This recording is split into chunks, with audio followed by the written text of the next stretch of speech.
All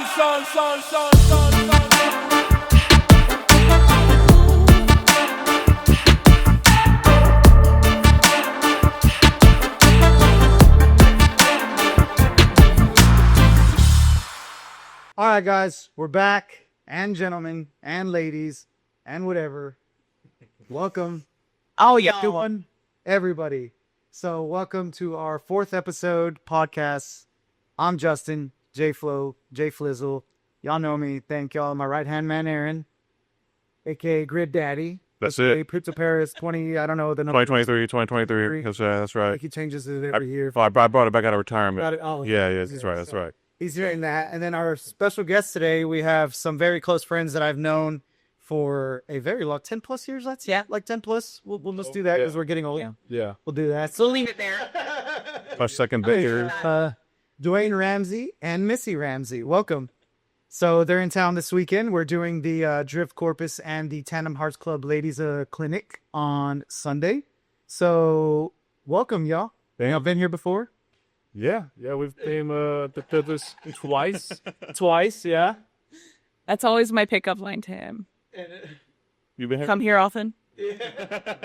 We're not every time. Missy, I met you here with when Randall came, right? So I think that was 2012-ish? That was before. No, yeah. So it was, I came around 2012 is when I started coming around. So a lot of people don't know is that, of course, Randall Waters is her brother.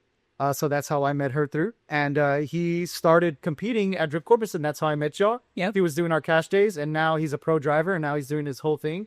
So what I like to push on people is that you can do whatever you want to do with your dreams. And it all started in Corpus, I'd like to say, because Randall, I remember when he first came. So it's cool to see some of the audience doesn't know that watching. They just think, oh, these dudes are just throwing drift events and they're doing whatever, but they don't know the talent that comes through and goes beyond and over. And it's like, we're talking with a guy who did FD as well here too. So it's like, I remember, when we were pushing hard to push all that on everybody. And it was like, oh man, some people don't know that what comes through Corpus is more than just these kids doing stuff and doing what they like to do. And that's what our main topic of our show is. Like, yeah, it's called the Drift Corpus Podcast. We do what we do, but at the end of the day, it's like we like to spotlight the people who come through and support our events and support us as a channel, as a team, as a event.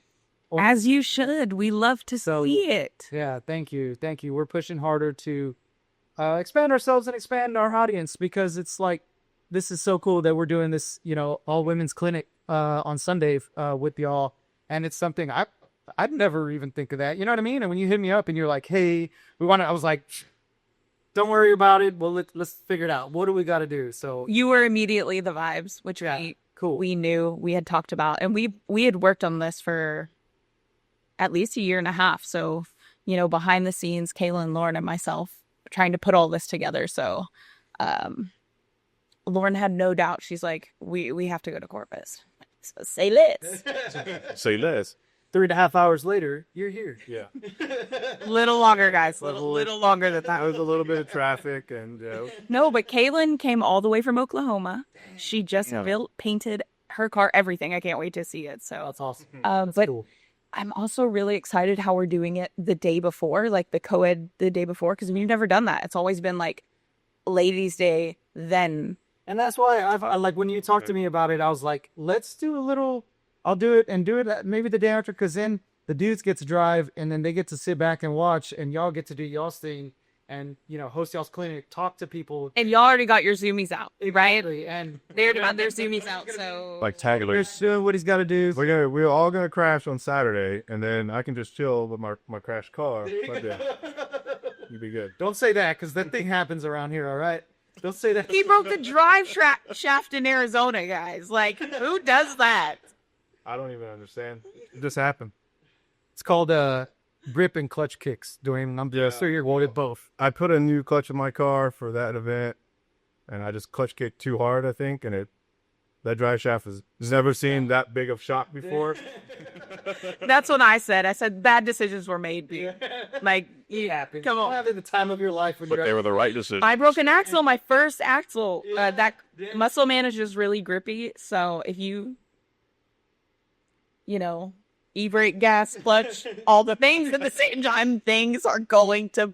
And you get like nervous too because you're not at your home track, and then you got to forget my house isn't 20 minutes from here, or y'all are at IAS all the time, and you could break something, and I'll be right back, gonna go to the shop, do this, but when you're on the road, you're like, shit, now I gotta find something. Now I gotta, make a post real quick. Yeah, I knew what I could find. Exactly. The good thing is a lot of times we have it just because my husband is who he is, and people have stuff. So thanks, Silas. Shout out my boy Silas. But see, and that kind of stuff helps because that's what we talk about is when we go out of town and you make those relationships with somebody that you can do stuff like we were in New Jersey and I crashed the G35 and one of the guys was like, hold on, let me make a post, and boom, it shared up, and all these people, hey, we showed up the next morning and I had a whole front end on the front table and I was like, guys, I just needed the control arm, but I'll take it all.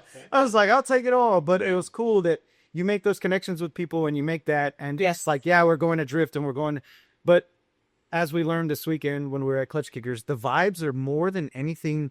The drifting is a plus in my eyes because you're there jamming with your friends, doing what you got to do. And that's why I like to keep the spirit of Drift Corpus more vibes, and because you got your drivers that come out, and we got a lot of new drivers that they're scared of tandem, but they're making it, but the vibes are just there, and you're like, dude, I don't give a damn, like, let's party, let's drive, let's drift, let's do what we got to do. And that's what it's about having fun. Like, ultimately, no matter what, like, when you lose that is when you start to not have fun. And we've all been there, right? Like, I posted my car for sale once. we enjoy like traveling. Like the traveling is what like gets us hyped up, and then obviously the drifting too. But like I'm like stoked to like load everything and get everything ready and prep the cars, and then go like to the drift event, whatever it is. So. And it's like an anticipation build up because that's what we haven't traveled for a while, and when we were doing that. I was like, oh my God, I'm stressing. I got to get this. I got to get this. I got to make sure this is good. I got to make sure. Let me get 3 spares of this. Let me make sure. I think we took more power steering pumps than anything. And I was like, do we really need that? I was like, yeah, we do. Just in the back of my mind. So I can relate. Yeah. Like y'all brought 2 Z chassis and we have 2 S13. So like, you're just staring most of the time. And that's a good thing. Yeah. We had axles too. And we're like, yeah, so many. He's like, yeah, just leave yours in the trailer. I got mine right here. I was like, okay, cool. I was like, but it is though. It's the adventure and it's the community. I think 100%. That's what keeps you coming back. For more. And that's what Aaron and Nick. This was their first out of town trip, and that's their first out of state trip, huh? So you're with a lot. So Cape Pond is the. I know. What's part of drift? We love. No. I travel. Okay. I travel. I've been overseas. And like I told you, we met Mike and we met everybody, and everybody's just so welcoming to just jam. We were in a competitive state, and I hated. Bless you. I used to hate, the competitive state. I lost it. I just doing it by yourself. It's stressing and going what you had to do, and it made me lose, like you said, drifting. And you burn out. You get burned out. You're like, what you got to do. And like, I'm sure Dwayne's well aware of the push that you have doing it at a pro level. That's something like, we were going to do clutch videos was like, I'm not interested at all. Yeah. Like, I just want to do it for fun. And then I want to help other women do it because that's what brings me joy. And like, that's what life is about, guys. Joy and fun. And that's what, exactly how you're saying that. Like, I hate the fact, well, I don't hate it, but we work with what we have to at Drift Corpus. It's a second gear track all day long. I get shit talked so much like, oh, it's a small track. I'm like, dude, we have way more fun here than I will ever at sometimes HPA or sometimes over there because, and we learned this from the owner of Nippon, Ken. Mm-hmm. So I was from Boy Ken's like, man, shout out to the Boy Ken Small. I like this because it brings all the everyone's together. Your own coffee, and we and you're literally on top of each other there. But it brings the community together, and I'm like, man, as much as like I wish we had a bigger venue. When we did have the bigger venue, I felt more disconnected to the drivers, and now that what we're at, I feel more like, oh, they're right there. Yeah, I can kind of like, you need help, man. Let me help you out. You need this. Let me be like, you need. No, it's true. Hey, and talking to people and seeing, oh man, homeboy messed up his car. He's doing. Oh yeah, he was doing that, and you can kind of like. He need help, like, do I need it, and just stuff, keeping it simple. And like I said, I worry more about our vibes at Drift Corpus than I do with the driving. Like, the driving is going to come. It's going to come.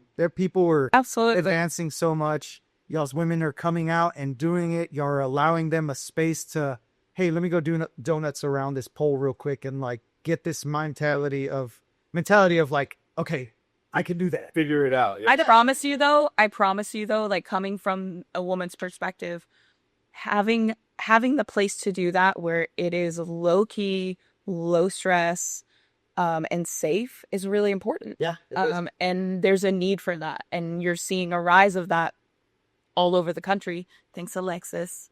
And all of the girls who are putting these organizations together and doing these things for the other women, because I think a lot of times that's what stops us, is just maybe not having the courage or ability to get in. To do, yeah. You know what I mean? You go to those bigger venues and like, it's so... I know a lot of the girls are East Coast, and you go there and those dudes are like hardcore, like, nope this, like, F that, do that. And it's they're cool as shit. I love those dudes, but that's their vibe. You're new and you're like, man. Think about Lone Star. Yeah. Like, that's where I grew up. I grew up with you guys in Lone Star.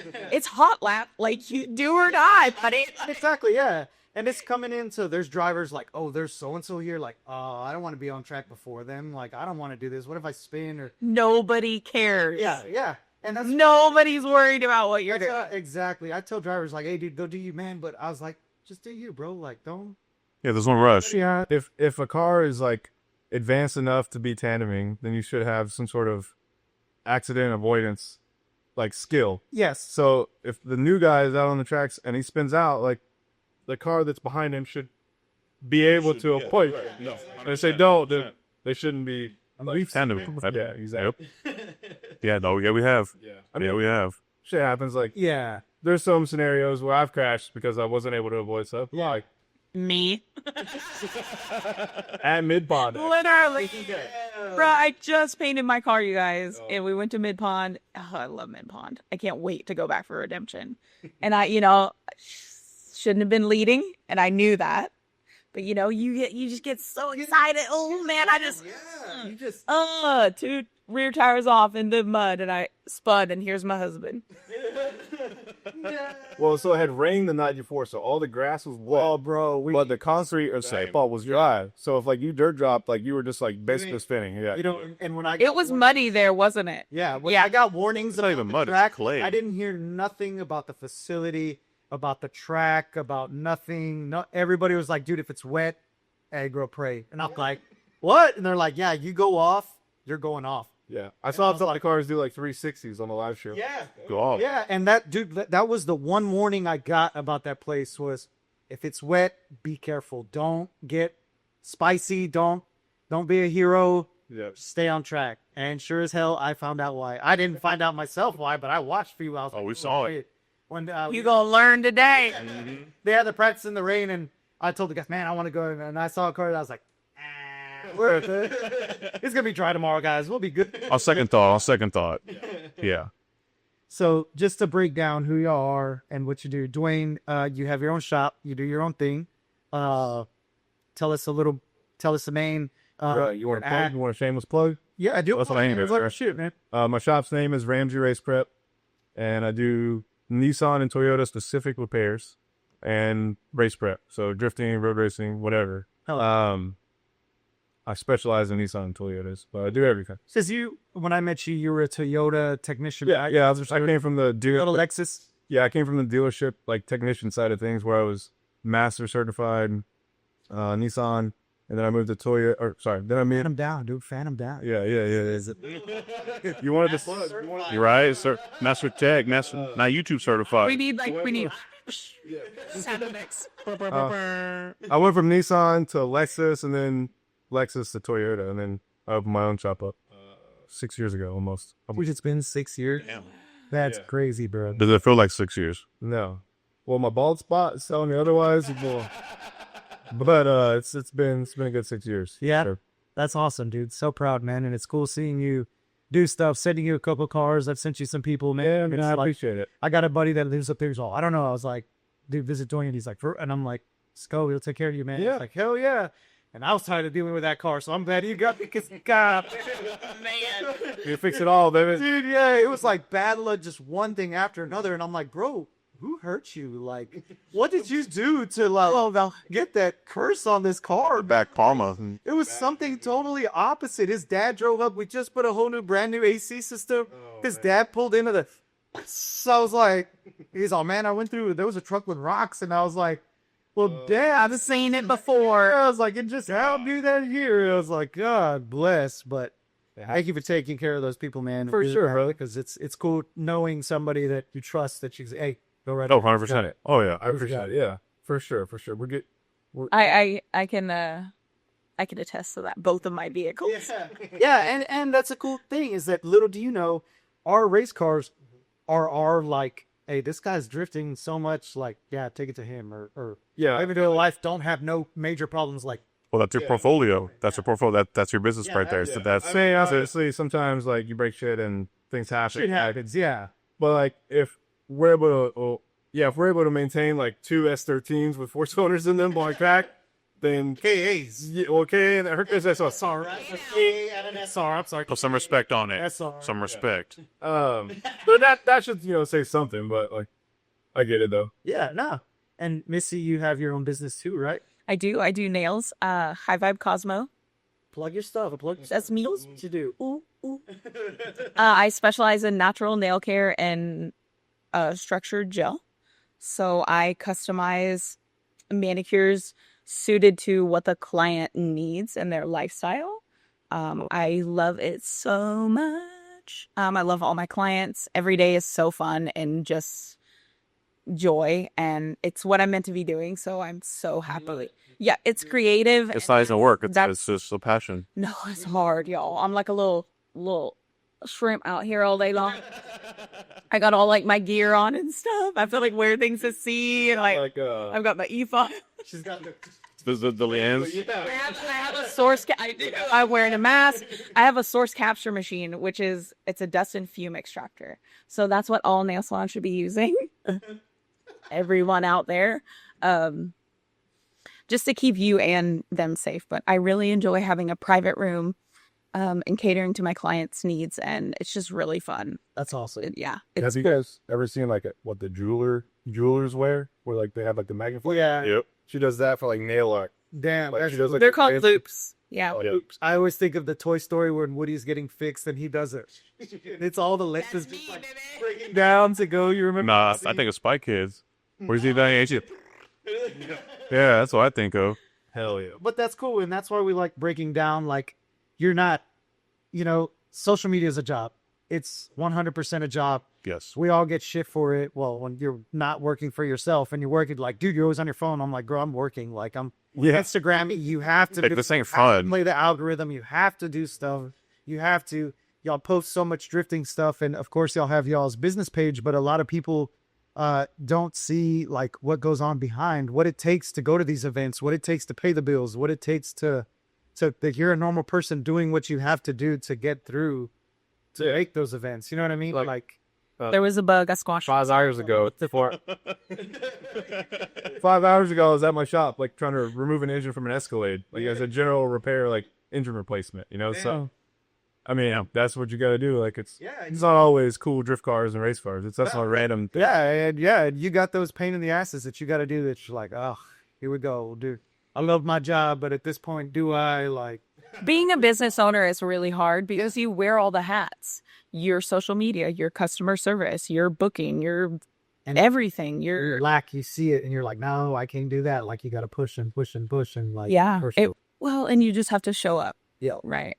Yeah. You just have to show up and do your best. I'm so proud of this guy. He's really built something cool. Yeah. And it's fun to do together because now, it's just funny when we get together and we're like talking about our days and share our stuff. And yes, that's what it takes. And that's how y'all got to where y'all got doing what y'all do, because it's not just, let's try this or I don't want to try that. It's like you're bouncing ideas off like, hey, what can you do? What can collaboration? Yeah, and it's a huge so thing necessary in a marriage as well too. Like it's a whole thing is doing that. Me and Cammy work our ass off trying to get my mind straight and like, hey, what can we do to this? What can we do to this? And she's doing her thing. She works here, and luckily she works remote now, and she does everything. I love that. Got to that point that, now she's like striving, and it's like, hell yeah. Like, I basically do. I work 7 minutes from my house. Yeah, her shop is, my shop's like 45 minutes on a good day from my house. Oh, yeah. But hers is like 7 minutes, like literally like around the corner. Perfect. Yeah. Best commute I've ever had, guys. I just ride a bike at that point. Light, it's red. Oh my God. Traffic is crazy. If it weren't on the roads it were, I might. I mean, it is so dangerous there. Oh, gosh. It's crazy. Yeah. That's cool though. That's what we like as much as we like, because we don't only do drifters on this podcast or nothing like that. Like, we're trying to spotlight Corpus and like I said, what comes through, what goes on. Car culture. Yeah, our car culture in general, Yeah. and just trying to spread, because we're trying to get on that Houston level of a car culture of everything. Like, we have our own stuff, but it's on a smaller scale, of course, but we're just trying to make it better. Well, we're also off the beaten path. People have to want to come to Corpus to get to Corpus. Exactly. Yeah. So like he says, that is like when people like y'all come out, or people from all over. We have a couple that comes out from a family that comes out from Dallas, and to me, that's like, oh my God! Like, they're like, hey, we don't like going here. We didn't like this. We didn't like this. We didn't like this. And they're like, but here we like the coast. We like y'all's vibes. So it's about, say less. The vibes are always gonna be. I was like, man. So it's cool that they're coming down here and doing. And So, I mean, here's only like 3.5 hours from Houston. Like, it's not even like that crazy. yeah. So, And that's Yeah, but people think Corpus were here. There's the guys on the north side of Corpus that, dude, it's 45 minutes. I'm like, I gotta pack a going away bag, or I gotta get road snacks, or To go drifting, y'all are complaining? Oh my God. to come here. in general, to come here. So Over the bridge, it's like, this is not a trek. It's a hop and a skip. yeah, You don't have to jump ananymore. and we give those dudes hell all the time. All the time. Yeah, Tony, On the I rack. get mad Yeah, at Tony. Come on. He's on the hey, rack. Tony, you suck. He's a really good guy. He's a good. We love you, Tony. We're really proud of you. He's an L artist too. It sucks because he doesn't want to come over and hit you. He's an L artist as well. For real? Yeah. Yes. Link up. So he owns his own nail salon too. He does. He does the petties. Yeah, he's cool. Let's as be hell. friends. Can't wait. Oh, You suck, but we're still friends.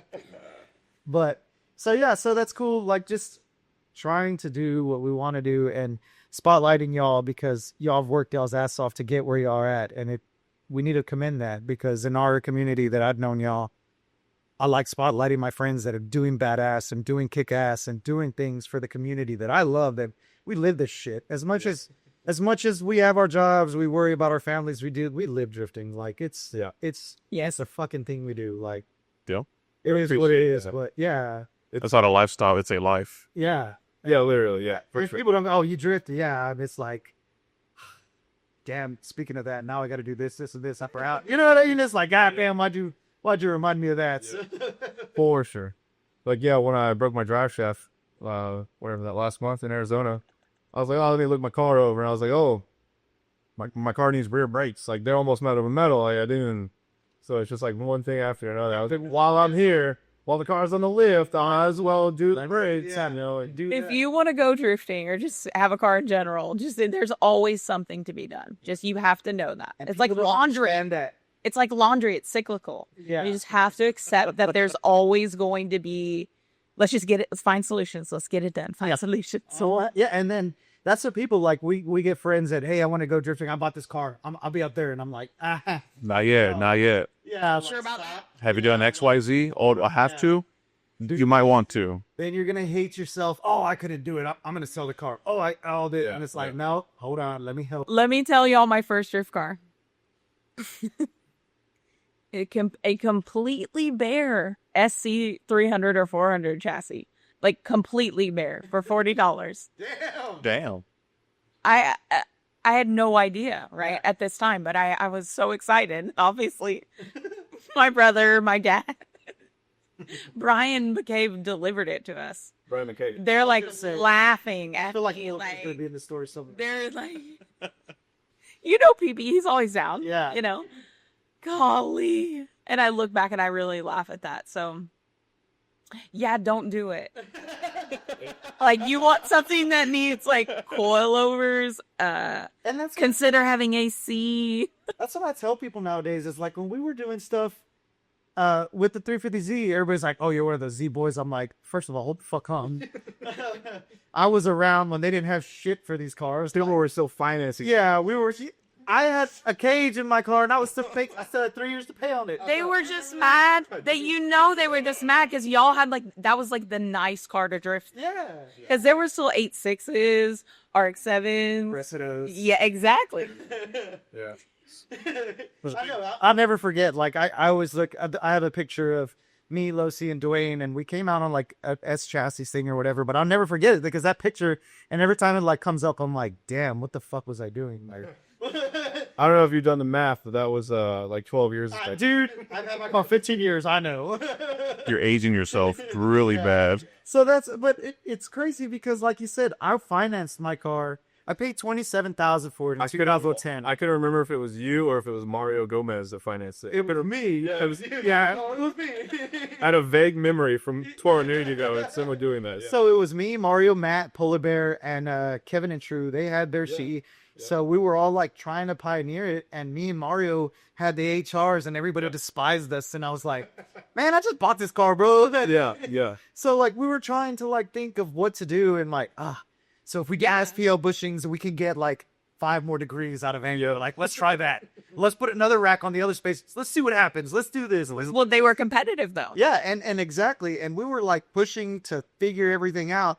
And when people get mad at me and they're like, "Man, should I drift a stock Z?" And I'm like, "Nah, go buy the stuff to do it. Don't go through all that. No, I don't care who to go buy a GK Tech angle kit." Yeah. The bolt-on, the $200 bolt-on thing, like, at least, yes. For learning, fix like I know I hear the horror stories, I hear whatever, but it's just like, man, bolt it on, drift corpus, weld the diff, throw you some coilovers on. If you want wear, do the arms too, save yourself. ISR is making super cheap stuff right now. Yeah. So There's so much more available. exactly Crazy. Like, build you something, and they're like, "Oh, well," I'm like, dude, save yourself the trouble and the headache because we were in it to fucking be in it. Like Brother, I had a Cressida. dude, yeah, like we were striving like other people, like we were getting pissed off at us because shit wasn't working, and they trying to figure stuff out and do stuff. I'm like, don't go through that. Like, if you don't have to, don't try to be a hero, be a trooper. Yeah, I'll go through it. Like, no, like, don't. Oh, well, the name of the game was time- Seat Time. Seat time. Yes. Yeah. That time of drifting was a different time. Yeah, Like, it will never be. Gosh. Everybody partied, and everybody It was in so Tandem fun. was 15 cars apart. It was insane. You cannot. The vibes will never be matched again. You cannot tell me in history if you were there that those vibes, like, you it's can't. like, oh, we transition. I was GGP, mineral wells. The cameras were so bad back then that, like, you can't really even tell, like, how far apart they were. You had buses in between cars. Yeah. I look at the videos now, like it always comes up when my friends rode in my car with me and they had like their phone, and I look at the video and I'm like, oh my god, like what the hell? Quality, right? Yeah, and I'm like, what? We were at Mineral Wells and it was fucking nighttime, and I was like, dude, what the hell was I doing entering in 4th gear? And I don't know if it's the camera or what's going on. No lights, no track turn, nothing. It was Pure vibes. Just we're racing off vibes. Driving in Braille. Yeah. Yeah. That was Driving in such a Braille. fun time. But yeah, and a lot of people, like, that's why I love Drift Corpus, because I'm trying to keep that shit. Like, I want that shit all day. Because you go to some events now, and I ain't naming nothing. I'm not going nowhere, but sometimes it's missing something. And that's happening in a lot of different places. You know what I mean? It's not, it's not somewhere, but you go to and it's like, man, like, why are these people, some people were stuck up about stuff. Some people are this, and it's like, dude, let's just have fun. Let's drive, man. Let's go out there. Let's vibe. Have a good That's what we come here for. Exactly. It's because it is the vibes. And like IAS too, I love, I've been to a couple of y'all's Done. there too. And it's like, man, and you know what? And I've heard a lot of good stuff. And I always tell people like coming out of here, I always tell them like, look, start a Drift Corpus, get your feet wet, get on a track, get your little jitters out. Yeah. And then you want to venture off, go to River City, go to IAS, go somewhere to where you're on a stage that you're not at home. And it's not a feeling like for y'all over here is kind of a different thing because this is in your home. But when we go to IAS or HPA or San Antonio or Austin or somewhere, you're not at home. You got that slight jitter like, oh man, am I going to spin this first one? Am I going to You know what I mean? I wonder what this outside zone's like or what or whoever, but you get Having a home track is a flex. Yeah. It didn't used to be like that. Yeah. And I tell people like, look, bust out right here. So when you go somewhere, you're already like, man, I've been linking my home track all year. Like, I'm going to go over there and just jam. And the vibes are the same. The people are cool. Nobody's pissed off at you. You spin out. Hell yeah, dude. Go ahead. Do it again. You know what I mean? Like, for sure. You didn't. I understeered my whole first lap last event here because I was like, no, I won't warm up my friends. It's fine. Yeah. Like, I knew immediately what the consequences were. I was laughing so hard. Like, idiot. But it happens. It is. And some people get discouraged. Like, nah, I'm not trying. I'm like, girl, just go. Just go have fun. And just nobody cares. push them front tires. Nobody cares. Like, no, learning, dude. Like, Yes. And if anybody has something to say about it, well, they need to be quiet. Yeah. Do your thing. If you're going to ruin a set of your front tires, like at a track in one day, you're doing something wrong. But at least you're gonna learn because now you have to buy a new set of front tires. Exactly. Now you're like, okay, I'm not. This is normal. Well, hopefully you know that you need to buy new fresh tires. And that's the thing is like, you got the new guys. Like, yeah, you got the same people that come in and they're like, boom. But you got the people that never done it before, and then they get pissed off and they're like that, and it's like, dude, stop. Like, chill out. Yeah, you hear everything. Somebody's out there Yeah. wilding out Yeah. on the streets. There have been shitties everywhere. Take it to the track, boys. This main strip is called Kiewit Raceway. So there's a big old refinery over there that they Hell yeah. haul ass out. So yeah, you're gonna hear all kinds of stuff. But You're getting off work. Like, yeah, they're trying to get home. They ain't racing nobody else. They're racing to get their ass home. Hell yeah. But yeah, just going out of town and doing stuff with other people and finding that vibe is like a huge thing. And that's why I push that on my drivers. Like, dude, get your feet wet here. Go out of town. Go travel. You know what you break here at this track. You're going to break the same thing over there. Take spares. Learn what you'd like. Oh, yeah, okay, I had this problem. Oh, I didn't bolt check. Hey, when you go somewhere out of town, you better bolt check your shit because you're not 5 minutes from your house so you can go run and get that part. Exactly. And if you are, like, take that part with you. Like, use it as a learning experience to, like, go out to those bigger stages because y'all average a shit ton more drivers than us, but y'all have the that's why I'd like to say is I'd like Corpus to get on a Houston level, on a San Antonio level, because you go to these small events, and they've got 50 plus drivers, and it's like the community's there for it. And that's what I'd like to get Corpus for, because back in the day it was just me and Raymond drifting. Like, and it was just me and Raymond that we would go travel and we would meet all y'all, and it's kind of like shit, man. Now there's a handful of good drivers here that are like, okay, like they're not pro-am, they're not doing their stuff yet, but hey, you can go tandem with that dude, he'll drive. Okay, yeah, hell yeah, go jump in there. But that's what and also, like, jumping way back to the second gear thing, like, that's fun. I would rather drift on a second gear track, like a skid pad with cone setup, and because the tandem is so much better. Exactly. I had this conversation with Aaron on our way back. I know the same way. You're not worried about dirt dropping a tire, cracking your wheel, whatever, staying on the course. Like, it's a free for all basically because it's a skid pad. Yeah, but you can dial your line more. You can focus, pay attention. There's room to bail out. Yeah, Right. There's a lot more room to bail out. Yeah, everybody likes their that's fast forgiving. third, fourth gear, but yeah, I'm not I don't want to do that silent to me.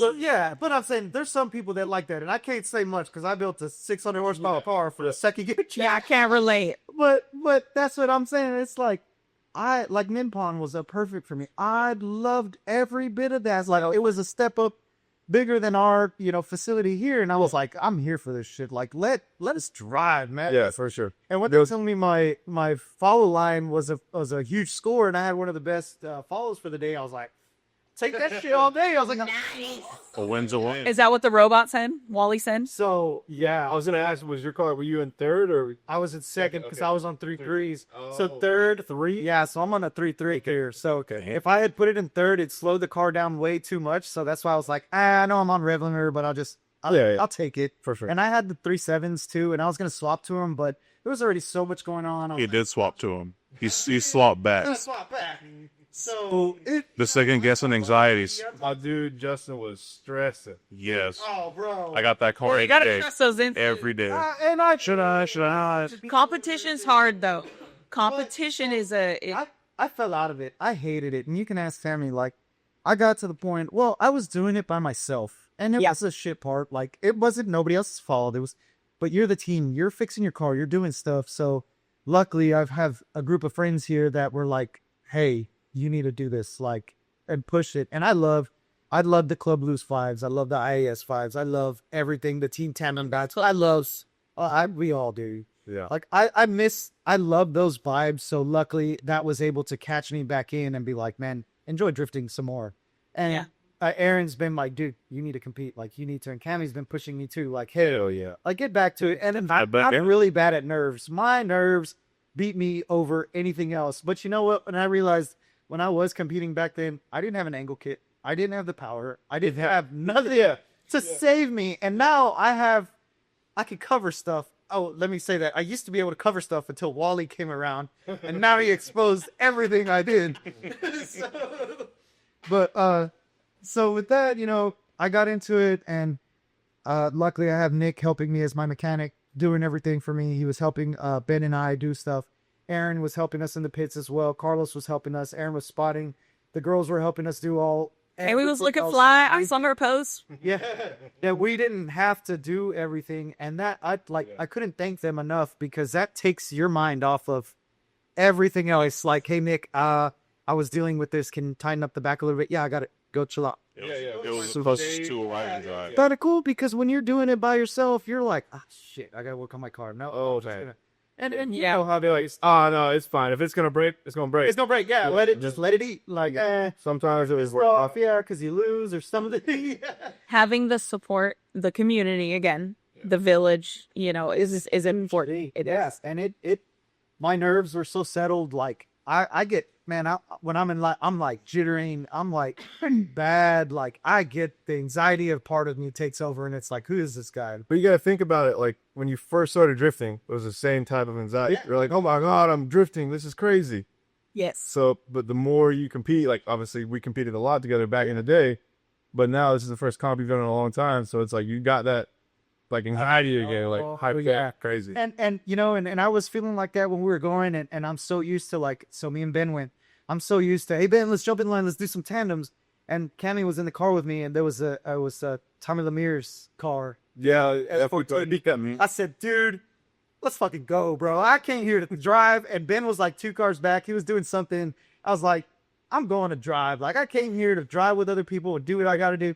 And I did that, and that just, like, I was like, who's next? Like, let's go. Let's drive. Like, let's jump in line and do stuff. And the support, like you're saying, and y'all get to experience that traveling and doing that. Which is so amazing. And some people don't understand that when your friends go and you have people that are pumping you up, you know, as I talk to Aaron almost every day, and it's like, we mental support both of us. Yep. talking like Aaron's going through what he's going through. I'm going through what I'm going through. And it's just that mental support in any sort of way is like it's a huge thing. It's a huge thing. Well, it's like you said, the village. Yeah. Yeah. And, you know, we all rely on each other. We all have our own job. We all do what we need to do and keep each other afloat. It's community. And as humans, we all seek and need that. And it's a beautiful place to have that. And I love to introduce people. I tell all my clients about it. I brought a whole group of them out and we gave them ride-alongs and their husbands and their sons. It was awesome. She's at Pilates. All the Pilates girls are coming on by, tat out here like they gonna be fine. They're gonna be like, this is badass. Yeah, like, and she brings all these people over and it's cute.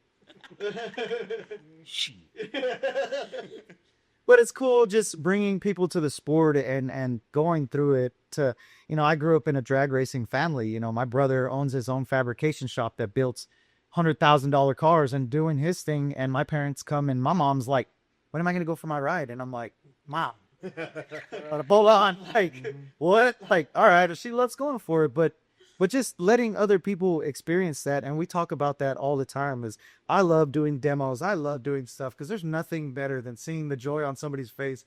There's nothing better than seeing a 250-pound, big, strong-ass dude in your nil thinking this dude's tougher than shit, and you throw him in a corner, and they're just like, they're done. They're like, oh, dude, They turned to kids again. Yeah, You hear- turn the kids again. You hear their like helmet bounce off your roll cage. They're like, he was not expecting that recursion, right? And then like, Mine still does that. yeah, Aaron gets in my pedestal one But time. I lean it against it. Yeah, there you go. Yeah. I'm not too tall. Still, and hey, Aaron was in my car, and we went for a cruise, and we did a little street drift, and all I heard was, and I was like, oh. And It wasn't the side. It was on initiation. The car leaned forward. So I just... he was like, I was like, oh, you good? And that's why we wear helmets, boys and girls. So I don't drive in the street with a caged car. Exactly. Yeah, 2015 caged car. Oh yeah. Enjoying it. It's like 2012. Yeah, 2012. I was seeing my eyes were fluttering until we got over the bridge. And he came to a stop. He was, hey, you good? Huh? Oh, shit. You're just asleep. Pretty much. Yep.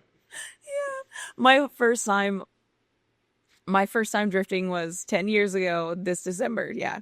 2015, a Lone Star Clinic. And I was so stomach sick, you guys, like I could not go drive. Like I was down bad. Right? Yeah. And that's a thing, but like it's helped me overcome so much in my life. Courage, anxiety, just like believing in myself, self-esteem. And it really got me out of a bad lifestyle. Like not that it wasn't fun to party and club and hang out, but it definitely was not with people that cared for me or was safe or was spending all my money on something that gave back to me. No, it wasn't, so I'm grateful for that. And I'm grateful to my brother, always for that. And for everyone just in the Texas scene, because it was a lot of fun. And it still is. And everybody's working so hard to maintain those vibes still, and you're seeing it come up all over the country. And that's what we like to do, is travel and see and meet people. Yeah, and that's so awesome that y'all get to go out and experience that, and y'all are doing that together. And it's like, that's core memories we never forget. We drive like all over the place, but not like, we don't travel like every week or something. But Yeah. But we go to events where we're like, oh, we should try this place, or we should go drive this track, or just to try it out and see what this event is like or whatever, right? And like every time we travel somewhere, like, damn, this is sick. Like, This is fun. yeah, like we'll come back. Yeah. And that's awesome. Like I remember we were kind of going through that stuff when we went to Club Loose for the first Bloodmasters thing.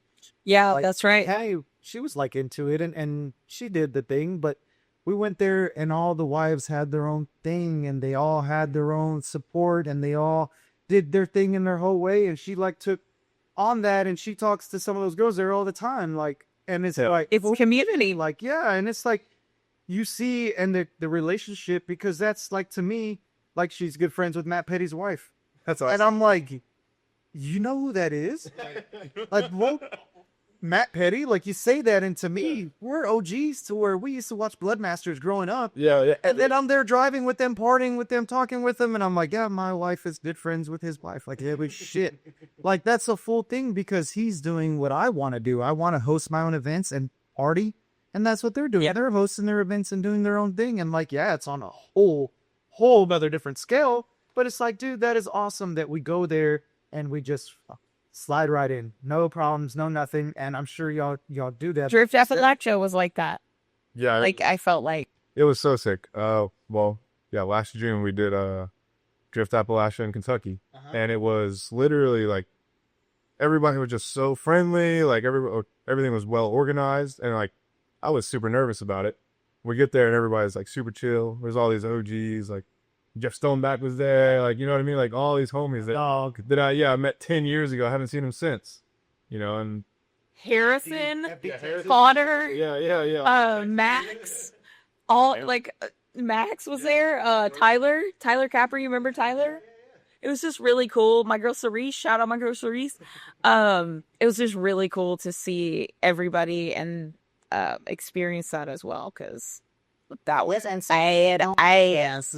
And that's what I love, that you're going to out of state and you just slide right in doing stuff. And people come and they're like, man, I want to get into drifting, but I don't know. And I'm like, dude, just come. Like, don't Don't worry about drifting is like a universal language, I feel like. Exactly. Like, I mean, yeah, there's car differences and there's whatever style aspect and all that, but like drifting, you can go to any event and drift and you're like, hell yeah, that dude's awesome. Yeah. Or, yeah, chick, whatever. Like, yeah, they're awesome. Well, yeah, that's cool. That's awesome. So, like, what is y'all's, what not a style, but well, yeah, what is y'all's style of cars? Like, what brings y'all to the table and stuff like that? Because I've known Dewayne he's had his stuff. I know where you come from, Missy, and how Randa was and how everything, like, what do y'all consider, what do y'all like in cars? Like, what do y'all, I know there's a style, there's wheels, there's whatever, I but don't know if I could hear that sigh, but I just sighed straight into the mic. yeah, look at that, and say what you got to say, man, because I get shit all the time. Like, man, why don't you have a body kit on your car? I'm like, first of all, I don't need one. The OEM stuff does. It has wide fenders. It's got OLED fender. That's a body. Me kit. judging his car, right? See all the clay. It's patina. I feel like, I don't know about style. Like, I just don't want to have to work on the exterior of my car, like, all the time. Yeah. Like, a little bit here and there. Like, I have a fiberglass, like, origin kit and over fenders, and my shit is busted as fuck right now. Yeah. It's zip tied together. You know, like, that's... Can't do it, baby. See, there's a shit. Yeah, like, there's a difference for sure. And, like, I definitely try to make my fiberglass last as long as possible. And my car is, like, high enough to be able to pull onto our trailer without scraping. That's important, right? Like, I don't street drive my car because that's terrible. Are you hating on my bumper right now? No. Okay, I was like, we can run it over and it's fine. We're sneak dissing here.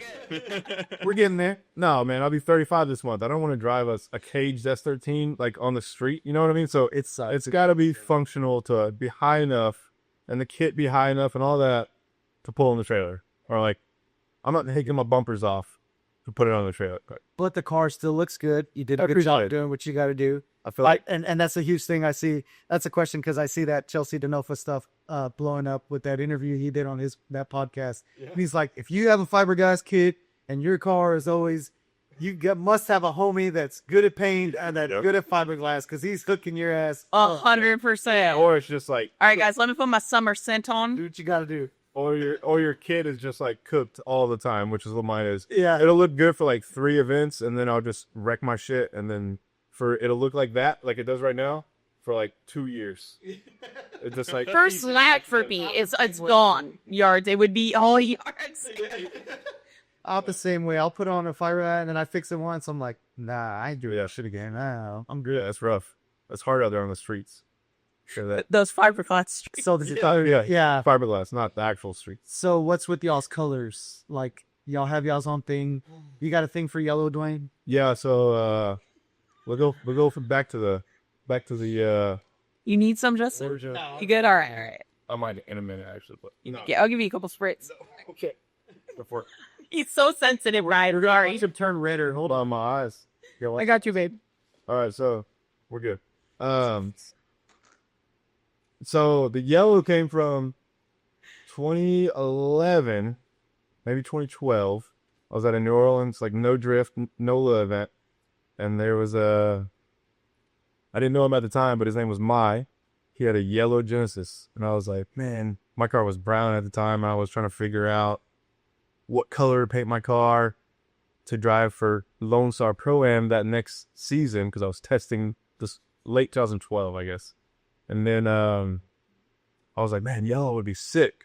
So then a dealership tag, like super broke, trying to just work my day job to be able to afford drifting. So I went to Home Depot and I was looking at like, not spray paint. I was looking at the paint you roll on with a roller. Look at the keels. Like building paint. Like steel builder. Look at it. You showed it to me at Home Depot. Yeah, that's there. It's called safety yellow. It's used to paint the poles that you put outside of the bollards. Yeah, so you don't crash into the other. Yeah, it's those. That same yellow is what my 2013 and 2014 Pro-Am car was. Damn. And it was like $50 for a gallon. And I think I painted the car once, and I never had to paint it again. And I used like a quarter of a gallon. So like it was like. Damn, we'll have that thick old lacquer on there. Yeah, it looked good from 50 foot. Like it was any closer than that, you could be like, that's definitely rolled on paint. for sure. You see the brush marks? Yeah. We use like a foam roller, and it worked pretty good, but it was a little textured. Dude, my cage is all rolled on. I didn't. Everybody's like, let's spray it. And I'm like, no, we got to tape everything up. It's fine. Roll that shit on. Yep. Efficiency. I'm like spray painted with like cardboard everywhere. So I did the yellow because I saw that Genesis in 2012. And then the yellow kind of just stuck. And then fast forward 2013, 2014, 2015, I built a new car. I was going to say, you built the Pro car. Yeah, I built the Pro 2 car. And then I was like, all right, I can't roll the paint on my Pro 2 car. So I found like a legit paint code. It's like a Suzuki paint code. Like a Suzuki car from Japan, not a motorcycle. Oh my gosh, you're giving away all the Dewayne Ramsey lore. I'm not giving out the paint. Let it out. Lore. Secret. But The we Lord. painted the car that color, and then now that's the same paint code that my car is now. I've just kept that same. Yeah, you just kept it. I'm here waiting like, oh, when I was in Japan, I fell in love with yellow. Safety. Yeah. Yeah, right. Straight from Home Depot. So a lot of people don't know, since you're saying your backstory, you lived in Japan for a little bit and then you moved to Florida. Like, Yeah, so I'm a military. you've been drifting for how long? Since 2006 or 2007. Yeah. Yeah. So I'm a military brat. My stepdad was in the Air Force, and we spent some time in Japan. So right when I was going to high school, getting my permit to drive, was when we moved to Japan. Dewayne is Tokyo Drift. Like he's a movie. Yeah. Basically the opposite. Because I always remember seeing like the Gaijin Smash stuff. Well, that's what he's wearing now, and now it all makes sense. Gaijin Smash it. Now it makes sense. Okay. Yeah, so I started drifting when I was like in high school. So I was like, sorry, Mom. I was like skipping class, like going to like hang out with my drift homies and like all this stuff, right? And building a car, like an S13. And So there was of stuff like easy accessible, like it was all. it was- The hobby shop. yeah, so on the military base, there was a hobby shop, which is like where active duty members are supposed to like go and change their oil in their car. And it's like, Yeah. we were building like cool Silvios and stuff like out of the hobby shop. So they had a paint booth there. I never painted my cars, but like, yeah, we like do engine swaps. And Yeah, everything. Yeah. everything, build diff, all that stuff. So it was really cool. And it was like, you rent it like an hourly rate. Back then, I don't know what it is now. It still exists, but it was like $6 an hour. And they had like a lift, like lifts you can use, the tools, whatever tools you wanted, everything. Yeah, damn. So Isn't that cool? Like makes it accessible, right? that's probably when I started working on, well, that definitely is why I started working on a car like full time, like when I needed a So all job. your family into cars at all? Or we My dad is, yeah. My dad and my grandpa did like dirt track racing and stuff. Oh, fast. Yeah. So, but then I left in 2009 and moved to Florida. So, but when I was in Japan, Is that where your family's originally from, Florida? yeah, So you retired and you just went over there? Or... yeah, I left and I was like, I don't know where to go, so I'm just gonna go back where I'm from, I guess. And then, so then there was no drifting in Florida. Well, Northwest Florida. There was drifting in OSW, and I don't even know if OSW even existed back then. It was CFRC, Central Florida Racing Complex. Okay. Boy. And I went there once in like 2010. Yeah. And then it was like a skip pad with like concrete barriers. Like, yeah, that was it, right? So, and then that place got shut down. But so, we're going for the whole history of my life here, Brent. Okay, so Hey, we're here for it. all right. So, was trying to like, of course, this was a long time ago, but we were like street drifting, trying to find street drifting spots, and it was terrible. Everybody crashed their cars and went to jail and all this stuff. And we learned from that. And then I started trying to find like events that were within 6 hours of where we lived, which there wasn't many. This was when what's that place in Atlanta that shut down? Turner Field, I think is what it's called. There was events there. I was gonna say that's when they did it in the event parking lot, or Yeah, there was like parking lot of the stadium. Yeah, So we were like trying to plan to go to that, and then I think those got shut I down. was gonna say then I was gonna ask that around that time. That's when drifting got banned from Atlanta. Yep. Around like other than road Atlanta. Yeah. like that's when all I remember that little. Yep. And then this had to be 2011. Yeah, 2011. So we started we went to Holt, the original Clutch Kickers track, 2011, and like pitched to the original owner, like, oh, we should be drifting here, but it was like one turn, like literally Emerald Coast Dragway, yeah. RLP. Yeah, that track is sick. But back then it was just the drag strip, and then there was pit roads that were next to it, and there was one U-turn. So this first event was second gear, you can get in barely into second gear. You take off, second gear, clutch kick, one turn. That was it. And you go back to grid. Damn. There was like 30 cars or something. So it was like nonstop. Everybody just doing one turn and going back to grid. And so we're like, wow. And then we talked to the owner into letting us drift like a little bit more of the pits. But it was like really, it was like impossible to drift. It was like a 1.5 lane, like wide road. And then 1/8 of a mile away, there was another turn. So like you couldn't manji the straight because it was so narrow. Oh, narrow. Yeah. So, but it was 2 more corners because we could drift one turn and then we could go all the way to the end and then drift the other turn and then come back. Anyway, so we did that for like, we did that for a couple events, and then that guy went bankrupt or something. I don't know exactly what happened, but all I know is it was like we had an event on a Sunday, and then the next day people were like sharing things on their Facebook that like Emerald Coast Dragway owners bankrupt something. This was 2011, so I'm sure it got sold many times since then or whatever. But so then we started looking for other tracks.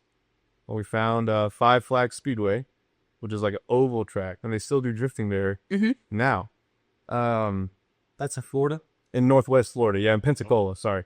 So the other track was in Holt, Florida, which is also Northwest Florida. So we started drifting at Five Flags Speedway, but it was similar situation. Like we were drifting things that weren't really designed to be drifted. It was kind of in the pits and it was in the infield. The bank was nobody drifted the bank because everybody was a beginner at that point, right? I was the only person that had 4 years of experience at that point drifting there. So yeah, so nobody drifted the bank. But we did events there, and then events are still going on today. But in 2012, I decided I'm going to start building a cool car to like go compete somewhere and whatever. And then I was like, Pro-Am. So I found a car that was a bare shell. Oh, hold on, let me back up. Sorry, I'm diving deep. My bad. Go. We're here for it, man. 2011, I built a street car. I built a streetcar Cressida. It was a stock 1J, full interior, no cage. Like I drove it to work every day. It was awesome. And then, so we went to the Holt Drift events and the Five Flag Speedway events with that car. It was awesome. Then 2012 came around. I was like, I want to start traveling, doing like Pro-Am stuff. Yeah. So there was this forum called JZX Project. Like this is where all the JZ swap stuff was. And this dude was selling. People don't know. They don't understand those. No, y'all don't know about full. Yeah. So, but I think Zilvia still exists. I think. Yes. H240 started as a forum also. Yeah. So I found this shell. It was Amin Ritzvi's old Cressida shell. It was caged from when he drove Pro-Am in like 2011 and Lone Star Pro-Am. Or 12. It might have been 12. No, it had to have been 2011. So then, but the cage shell, the dude that was selling it lived in like Alabama. His name was Austin. I still remember. So he was on this forum and I was like, oh my God, there's a caged Cressida shell in Alabama. It was like $600 or something. So I like borrowed like my mentor's truck from work, like the Nissan Mastertech at the time. I was like the beginner, like apprentice area. Yeah. So I borrowed his like diesel truck and I borrowed like my grandpa's trailer, open trailer, and drove to Alabama and picked this Cressida up. It was like barely a roller, no wiring, no engine, no nothing. Damn, just a shell. Yeah, but luckily for me, or unluckily, I had a complete Cressida that was running driving and just didn't have a cage. So I swapped everything from my street car to the Pro-Am cage shell. And then that became my Pro-Am car for 2013. But funny enough, I don't think I would have even moved to Texas if I built this car 2012. You probably don't even know this. I built this car. I'm about to find out. So I built this car in 2012, and I was like, all right, like late 2012. I was like, okay, I'm going to drive Pro-Am, but looks like, man, what was it called? Not US Drift. It was called, wow, I can't remember. There's another Pro-Am on the East Coast somewhere that was closer than Texas to where I was in Florida. Middle? Was it Drift Indy? Nope, it was East Coast, like VI. No, this was like 2012. Not Yeah. Damn, we're kind of then. I was thinking Midwest, but no. Anyways, I can't remember what it's called. Sorry, guys. But I was like, all right, so I'm gonna drive that Pro-Am. That's like, 9 hours or 8 hours to each event. Like I can do that. Like, we'll drive through the night on Friday and get there, whatever. They don't know. Well, He's insane. He always has been. God, I understand. That was the fucking life back then. no, it was. That was it. You work till 5 p.m. and like you already have your truck and trailer in the parking lot, and then you just like get the road. That's it. That was the way life is. So We say hell no now, but back then we were. But we did it. But we did it. Drove through the night to get the mineral wells. We did it. Yep. So I was building this car late 2012, and I had like a storage unit. It was a 10 by 20 storage unit. Shout out to my buddy Chris Hamatrano, because we would have to push my car out of the storage unit to work on it.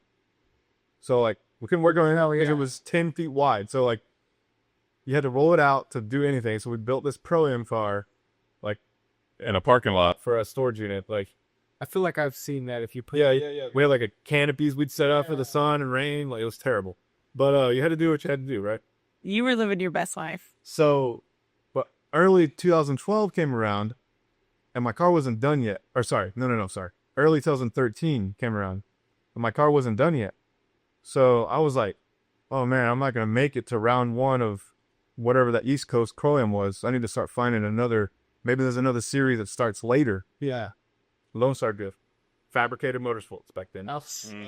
Oh man. Started in like April. Oh no. Instead of February or whatever. Yeah. It was March, April was when he would do his. Yeah. Yep. But man, I can't remember that. Anyways. So I was like, oh, I'm not going to make it to the first round of the East Coast one. So maybe I can make it to the first round of the Texas one. So I'm going to ask all my homies and make like a PayPal, like, hey, if I'll put whatever font you want on my car for the whole season if you pay me some money. I'll put your name. I'll put like stupid shit, like whatever. Like I really He did. The makeshift sponsorship. my My homie Johnny Chapman said, he's like, I want, and I had no size limitations or nothing. I was like, you tell me the size you want it and where you want it, like I'll put it on there. You can send me $4. I'll put it on my car, whatever. So Pro dudes were doing this at the time, though. People don't understand. yeah, Danny George did that after. yeah. Did he do it after you? he did do it after me. No, Danny George. The crab broker. Fuck. So Cool guy. Danny George and I friends. asked my buddy Johnny fucking Chapman on my side skirt. The font was like 8 inches tall, the length of my side skirt. I think he sent me like $50. Love it. You know what I mean? $50 well spent, my friend. Yeah, He put a gas. He made me happy there. So then I did that. Going on I that. don't even remember how much money I like raised, but it was like way more than I thought it was gonna be. It was like $2,500 or something. I was like, oh my god. I had to pay someone to like throw all the label, like a font made and stuff, right? Yeah, right. So, and then I actually made it to round one Lone Star, and with all these random people's names on my car, like some of our homies, some of them were like friends of friends that shared the thing on Facebook, and like I had like some random dudes that were on my car, like I'm sure there was some really weird stuff like that. We'll have to bring up the archives on that. yeah. All right, You're have to send me a picture so we could post it. okay, perfect. We have that. Yeah, Oh, yeah. Send me a picture and we'll post that later to see. Put it right here. So I made it to Lone Star or Fabricated Motorsports round 1, 2013 by that. And then and then after that, I had like recovered enough from building the car by working my normal job that I was able to afford it myself. Yeah. Or the rest of the season from Florida. So how long was that drive for you? It depended because round 1 was in Houston, GGP, and then the next one, I think round 2 was at Texas Motor Speedway. Yep. And then Mineral Wells. Mineral Wells, Skin stand. I think that was all 3. Yeah, so that was when it was like all over the place. So it was like, now it's pretty limited, I think. But back then it was like 4 different. Yeah, you go back and forth and back and forth. Yeah. Back and forth. Yeah. Sick. But so from Panama City, Florida is where I lived at the time, to Houston, I think it was like 9 hours, maybe 10 with a trailer. Go a long way, of course. That's me to Dallas. That's Yeah. thoughts. Yeah, it was a hike. And then, but that was the thing we were doing too, is like I worked at Nissan till 5 p.m. or whatever on Friday. You butcher. Straight, like, That's how we would do it from here to TMS or whatever. Hey, we're leaving 7 o'clock. What? yeah. Who's driving the night shift? Because I ain't. I got to drive in the morning. Yep. We would just drive until we get tired and then just sleep at a rest area, like in the truck, like in the front seats, whatever. Did you have Old Faithful back then? Yeah, I had the 12 valve. Damn. Man. So I'll never forget our little one. When FD came around and we did the Formula Drift, the Pro-Am, and we got to do that, and we were all staged up, and dude, it was like, we didn't know at the time, that was like a highlight of my drifting series that I felt myself like, we had to wear race suits, we had to wear this, we were like, You have to look the part. Is that at TMS when y'all had to? Yeah, I remember. So that's when Pro-Am or Pro 2 wasn't a thing yet, and it was Pro-Am Pro. It was like straight up. That had to be 2013? That was the first year it came to Texas, so I think it was 13. It was 13. Is that when Will was driving? Yeah. Pro. Yeah, Will was very pro. Yeah. Yeah, it was pro. So was Josh. Yeah, we had like the drivers meeting, like in the Texas Motor Speedway. Yeah, you had drivers suits, you had, and it was like, studio or whatever. yeah, because it was in that little stage, right? And It's like a theater. yeah, theater, there you go. So it was cool, because that's where I met Stoneback, and now, like, I'd see him now. Yeah, that dude came and like smoked us all. It was right. We thought we were so cool, and then he comes and we're like, damn. I didn't even know what a dog box was back then. I had the line up next to him, and I was like, man, like, because I think we battled too. I don't see that. It was something because I think I got 4th that event. 4th. I think you got 3rd, right? Brother, I could not tell you. Yeah, because Stoneback and Tim were one. Okay. E-Man, or not E-Man. Nacho was there too, but I think Nacho had problems with his car that event, or something happened. But we were on the podium that one. So Yeah. I always share that picture of us suited up. Like, look at these young guys. They didn't have a fucking clue. What No gray hairs. cool as shit. Over hairs, the ball spots. So that was like the coolest thing. Because I remember we were walking around in our race suits and all that. Yeah, we're like, hey, can I have your autograph? I was like, sure. I always used to tell Dewayne that when we first started dating. I was like, oh, he's famous, because like everybody knew him. Yeah. Yellow Cressida, Dewayne Ramsey. The banana boat. Yeah. Yeah. Well, now I don't have a Cressida anymore, but I still got the same paint coat. Yeah. People know it's me. Yeah. No, I'm just kidding. You're still famous to me, babe. Cammy Kid tells me the same thing all the time. That's if people are like, man, when are you gonna sell it? I'm like, dude, I've had that car 15 years. Like, why the hell would I do that? That's just like, I got no reason to. Yeah, that's you. That's like, Yeah, never. It ain't happening. yeah, no. Everybody, I'm like, man, I need to build. Like, I've wanted to do an FRS or like a BRZ or something like that, because I love the way those look. But I can't get rid of that. Like, I can't get out of it. No, you have to have that in addition to. Yeah. So that's. But you probably have other. Yeah, exactly. I was gonna say you have other ones too. Yeah. Got to gut it and put on the wall. You know, like the old Formula 1 cars. If I ever That's what? do that, like a wall art. Oh. Yeah, like You've seen the pro card. they do the old F1 cars that just They hang on the wall.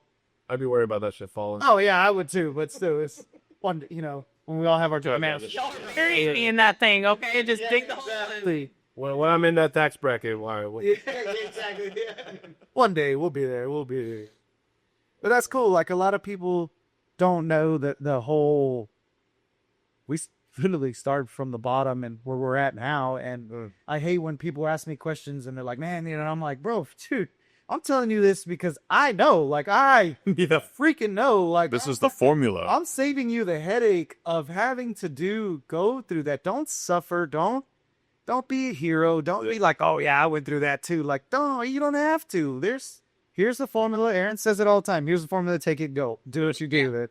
From there, take it on. Do what you got to do. And with all the mini events, you know, you got IAS, you got Knuckle Up, you got Lone Star, you got Dreamers of Drift, you got River City, and you got Urban Drift, and then you got us. Yeah. Yep. That's 7 home deals in Texas, or 7 events in Texas. Easy. Never think that, right? Like, Well, and now it's like you don't have to worry about trying to make the one there is a month. There's almost on every events all the weekend. time. Yeah. Yeah. Yeah. yeah, so that's what doing everything that we used to be like, oh, Lone Star's this. Damn, I gotta hurry, I gotta do this, this, and this. I gotta be. Let me sell like the entire exterior of my car with like random words so that I can drive this one event. So you can make it to that event, yeah. And then like we all met the friends that we made, and we all now have a whole life set up from just, hey, let's put some money together and go drifting. Like, let's do what we gotta do.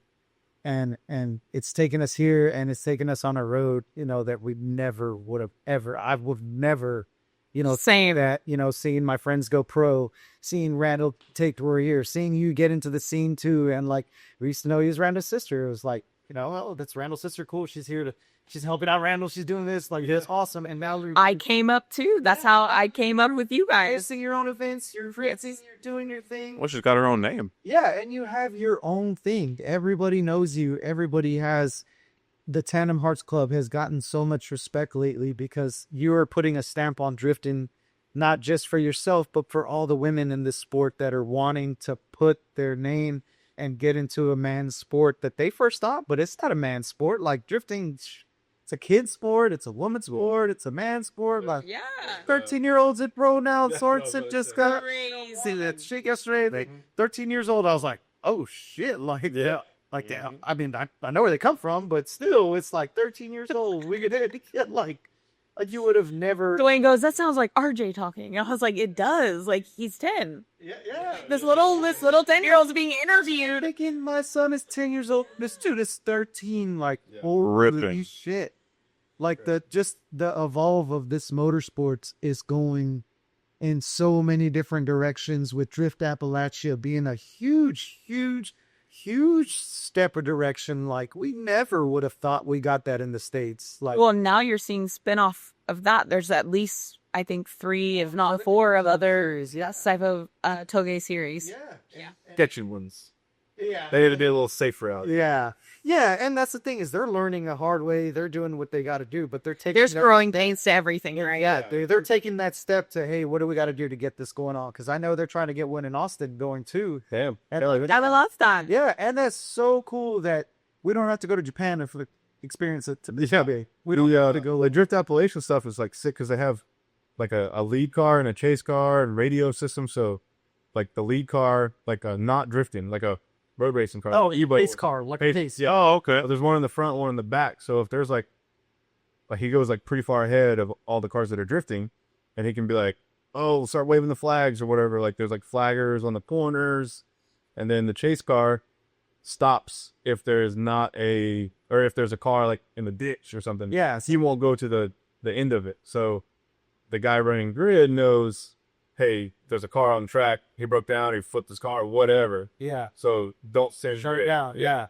That's bad. That's strong communication. Yep. Yeah, communication through all this stuff. You know, we went to Mid-Pond and we're like, oh man, they're doing this and this. Let's implement that at what we're doing now. Hell yeah. Everybody's doing brakes, and it's like, man, no, we need to keep drifting. It's like, okay, so this first one we're gonna try like a 130 to 230 brake during the day to like A little intermission. Yeah, a little intermission, reset the cones. Everybody eat. I'll Dude, milk. Yeah. Yeah, we on the fly. And like, Yeah. as a staff, we're like, and how y'all experience this at IS, you're hauling ass, doing this. You got a million things going on, and Someone's always looking for 3 you. o'clock and I haven't eaten. Like, holy Yeah. shit, like, damn. So with everything, you know, it's cool learning off of friends and learning and seeing that people's experience, because we hit each other up all the time. Hey, have you ever seen this? Hey, have you seen this? Hey, can you help me with this? Hey. And it's like, some people don't see that the communication between friends of everything is like key, and you'll never get this in a drag racing sport, in a mass bar sport, and something else. Everybody's always pissed off at each other, and like, Yeah, it doesn't have to be that way. Yeah, And drifting is not, it just was, in my opinion, not meant to be that way here. And so we don't make it that it's a choice to make it that way. And some making you like that. And if you want to suffer, then choose that. But if you want to have fun and good vibes, enjoy, then choose that. Spending because it's yes. But I mean, this is your life. So show up because this is the occasion. Yeah. Like, this is it. So if you want to drift, All right, so we're drifting. I got a tinkle. Go ahead. Just we'll keep it going. Like check. Slow back here. Find a corner. You're good. Or go inside or whatever you want.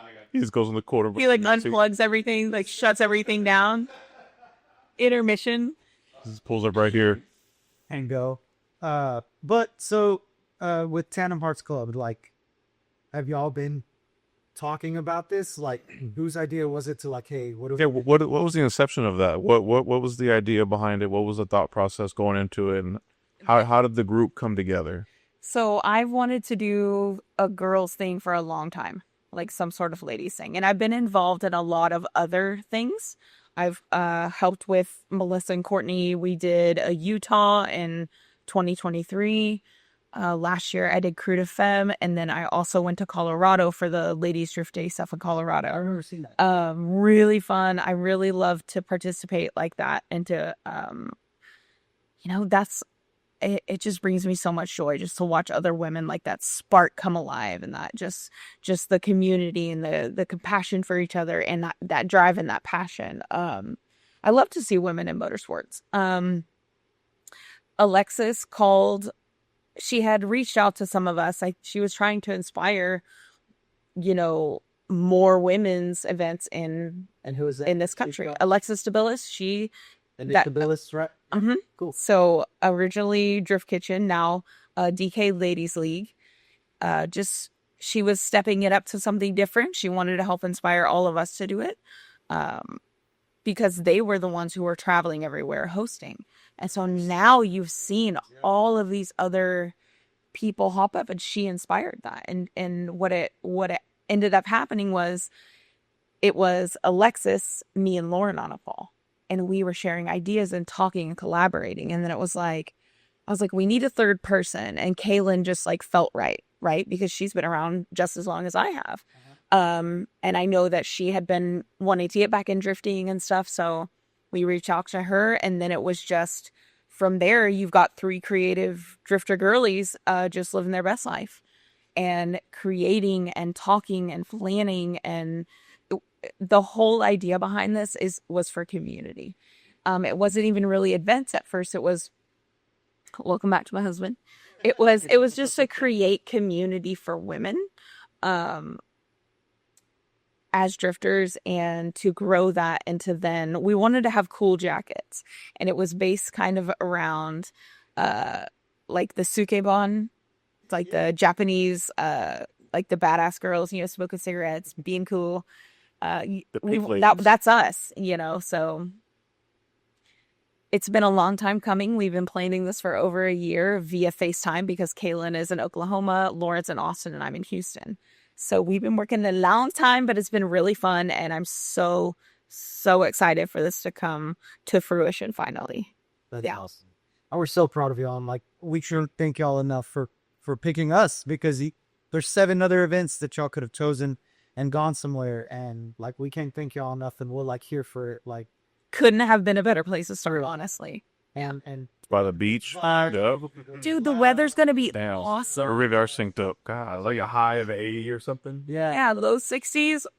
Yeah, I'm about it. I love it. I'm about it. And that's, I mean, we're here for it. Like, I always tell people, like, what can we do for the community? Like, what can we go out? What can we do to help not only Corpus grow, but drifting, but cars? We're always trying to get into everything that we can now. Because for one, it is a business for me. It is a whole thing. This is my second life, besides my real job, which has nothing to do with cars. And then, my family, which is my first 2 priorities. Yeah. And it's like with this, it's like, man, trying to keep it going. And now I have Aaron by my side that I can like bounce ideas with, and like, Aaron, what do you think about this? What do you think about this? What do you think about this? You have too many shared note files. It's ridiculous. Never share no any more notes with anybody else. Maybe Cammy with Aaron.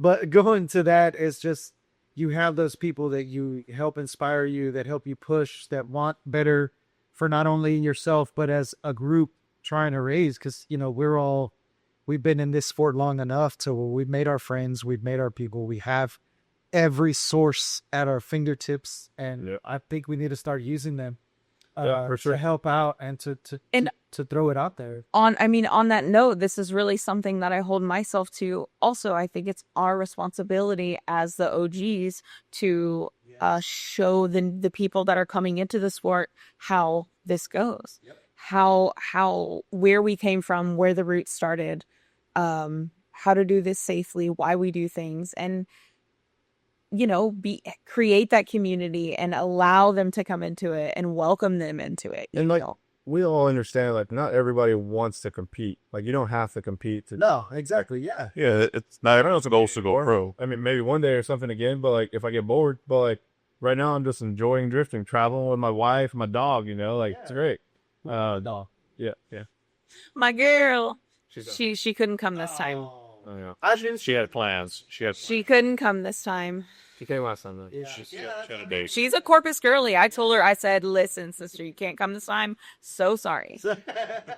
Do a fit. But yeah, she was so happy. That's what everybody's like, how come you're not competing? I'm like, hold up. When the time comes, it's coming. Like, to me, I'm like, man, I fell in love with this again. Like, I'm not going to say I'm going to go crazy. I'm not. Yeah. But just the sport of, like, the clutch kickers is small enough.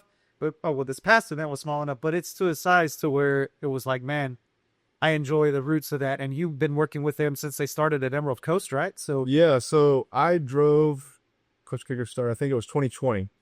So we went to Mid Pond in April, right? 2020, yeah. And then the next weekend, or whenever the first round of the first Clutch Kickers round ever happened at Emerald Coast, I was like, oh my God, that looks great. I'm going to go drive it. So then I registered and drove the second round of the first season.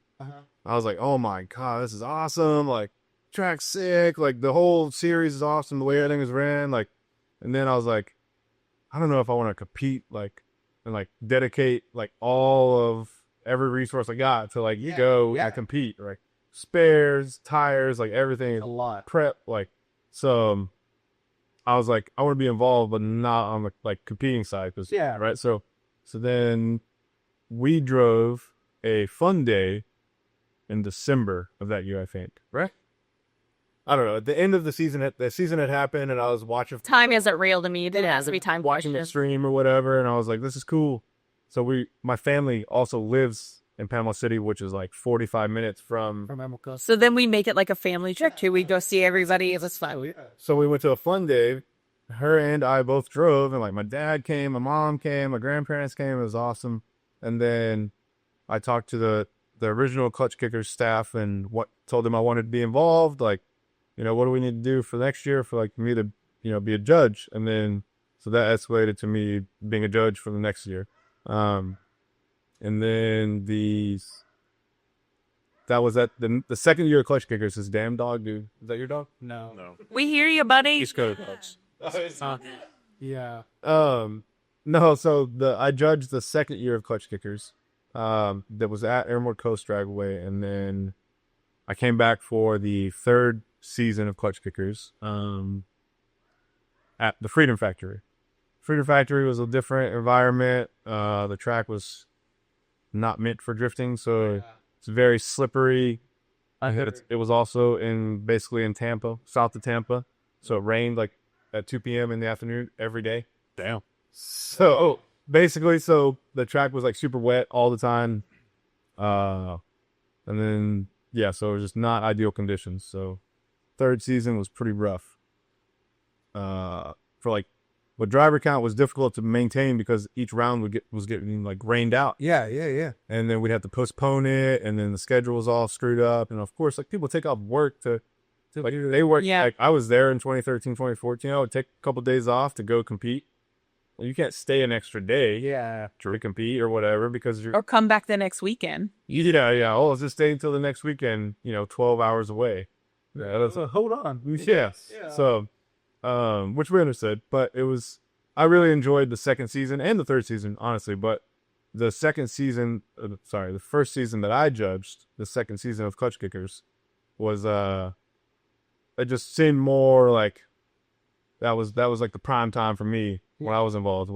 But just being involved, you get that same high as driving. Yeah. Here's people are gonna be mad about the calls we made and all this stuff, but like it was still really fun to be involved, and I got to drive the course as well, like at the fun days and stuff. Yeah, you got to go and do it. It was so fun. It was a really fun track. And I could see, like, not that I'm like the best driver in the world or anything, but I drove the track, and I'm like, relatables. it's possible to drive the car to that zone. It's not like I'm not asking you to do something impossible. It's possible. If I do it, then like a lot of people can, So that's why I like when Robbie Nishida kind of came into MD, because he explained everything. Because like Jared talks about whatever. Yeah, Robbie knows, and when you have that and you bring that to the table, it's like, oh, it's like Reese. Just having Reese like on the table too, hearing him. So like how you say that, that's a huge thing to me that I see, because you got the commentators that they're just hyping it up, but you got the dudes that know.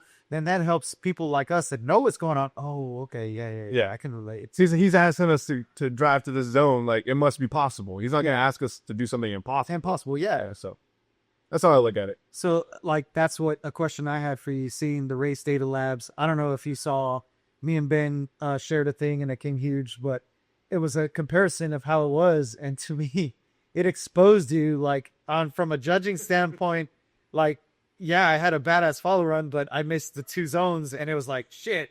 But you couldn't see that from the plane is down. It's telling you. They see the data, and they're like, oh, yeah, you missed that. You see telemetry, and it's like, ooh, you missed the holes over here. Like, you filled it up pretty good. Yeah. What do you think about that coming in to help out? Because it's not the DOS. People think it's DOS, but it's not. Everybody was asking me. I was getting a lot of messages at the track, like, hey, how does that work? I'm like, it's not. Is that the one that they did overseas for a while? Yeah, that's what they used the D1, right, for all the DOS system. Yeah, I've heard bad things about that. So, but that's a proximity to, like, right? That's more of a proximity thing. Like, to the sensor instead of actually what you guys are doing? I'm not a big enough nerd to know, but from what I can see on the race data lab, what it's called, that looks like it's, like, super, like, detailed, and, like, it's not making a decision for you and giving you a qualifying score. So what Will said for this first one was that they're just going to use that to help them judge. That's not making the calls. Well, it was more so an aid. It was more of an aid. I see it as a way to prevent one more times. Like to give a definitive. Yeah, this guy was going 7 miles an hour or 2 miles an hour faster. So great. Whatever. Everything on that. And it's pretty accurate because it measured wheelbase from back, so on and so forth. It looks like super detailed and it showed like the distance between the cars. I'm gonna show you. Basically, my it was showing like the distance in between the cars, like how close the dude. It shows everything. It shows it's going to do so. I saw somebody talk shit about, but it doesn't show bumps or nothing. I'm like, dude, no, that shows everything. Yeah, it makes sense on the track. And like when they get there, they're checking your car, and they have they measure your car. They measure if your car has a bumper, if it doesn't have a bumper. Dude, they're measuring everything. Because like Taylor Holt's car, they're like, so it's a Corvette, but it's a Monte Carlo. But they measured the Monte Carlo, so they were filling out the zones, and they showed because you also have this much off back tire. Because that's what Taylor said. One of his questions to the judges was, "Hey, I don't have I had the panels that extend over, so what is my zone?" And the telemetry guy or the race data labs guys was like, "No, it's going to your car and to the measurements that we're taking off of it." So it was kind of crazy to see that. Dude, it's a freaking video game on every from all the clips I saw, it looks so I'm trying to load it, but I don't know what the hell's going on. But you show me. So you can with that, dude, it's a 3D. You pinch in, you pinch out. You can zoom up on the car, look down. You can zoom around, see where the front of the car was. Like, dude, it is literally. I saw a couple clips where they were doing like the side by side or whatever, and it was like the live video versus the race data labs. And it was like exactly like the car would like dirt drop one tire in the front, and then it will show it like half a second later, as it wasn't like delayed or anything, but they offset it a little bit so you could see, because you can't watch whatever. But And it was literally like that car would dirt drop one tire, and then on the race data labs, it would also drop a tire. So they had it mapped out on the zones, and Will's like, okay, this is your outer zone. This is 1 point off, and this is 2 points off. So and the race data guys were like, they're telling, okay, on our map, the way we mapped it, this is here. This line is exactly, so you cross over that line in any bit, it'll show it. Even the setup to get that accurate was how they described it was pretty tedious because they had to take the actual module and walk every inch of the track. Holy shit! Yeah, so they're there, step. Yeah, dude, That's how they built the track, was based off of that module. I guess since Clutch Kickers this year is going to be only at Minpon, I mean that's pretty good. That maybe they won't have to map the whole track every round. Yeah, correct. So they might just be running backwards or whatever. Right? Yeah, and do that. So that's what they were talking about is knocking all that out and how they're going to go up to every round and everything else. And I'm like, damn, that's like, yeah, it sounds some serious shit. I know, like, so back to the DOS system. The DOS system, I don't know exactly how it operated, but it would give a score, like a qualifying score. Like, that was your score. And then it would decide, I don't know if it would decide winners in the battle. Oh, so the tech gave you a score. Yeah. Oh, wow. Okay. And I think there was one. I can see where the criticism comes from then. Mm-hmm. I want to say the stuff that I was watching, this was probably at least 10 years ago. Though I think there was one judge and then the DOS system. So what's how it was here at Clutch Cookers? Oh, okay, it was just Will judging by himself. Okay. And then this was kind of like the guys were helping him. Yeah. Oh, okay. Was a race data labs? Right. Yeah, sorry, race data lab. RDL. Sorry, guys. And they're super cool dudes, man. They're like chilled out and they were like showing them. But that's what the thing is. You got a zone, you got a line judge, you got an angle judge, and that thing did both. And Will would just kind of make his calls doing with what he had to do. And that's like power to Will, like he was doing freaking thing. And you know, there's those people that and you know, so like going back to when I was judging Clutch Kickers, I had a great time. It was awesome. And I wish I could have came back this year, but I had some scheduling stuff going on. I'm trying to elevate my business a little more. So it's trying to prioritize life. Yeah, for sure. But there was times where we would have to watch the replays like 10, 15 times to like see if this car dirt dropped one tire or if this dude whatever over rotated before the end of the track or if he was still drifting or whatever. Yeah. With the race data labs, I guess it would probably be like, no, dude. So if you're looking at it, you could see every zone you hit, everything. Like, man, on the real one, you can like kind of 3D scale it, but I just afforded it. Dude, it shows you literally. And oh wow, yeah. On the web, like you could like zoom out and zoom in. Technology. You'd never think that drifting was going in that direction, huh? Like, no, it was coming one day, but. Yeah, so right there is like, I wonder, I don't know anything about like how long Race Data Labs has been like existed or whatever, but I imagine that took like a fair amount of startup costs for like the units and. But I know they've done a round of Drift Masters already. Oh, so they got invited back to go to Drift Masters. So yeah, dude, and I know that Ken flew him out and do that, but I mean, you have to pay for a service like that, but it's gonna pay off and make stuff because dude, I mean, like you said, you have to watch a replay 10, 15 times.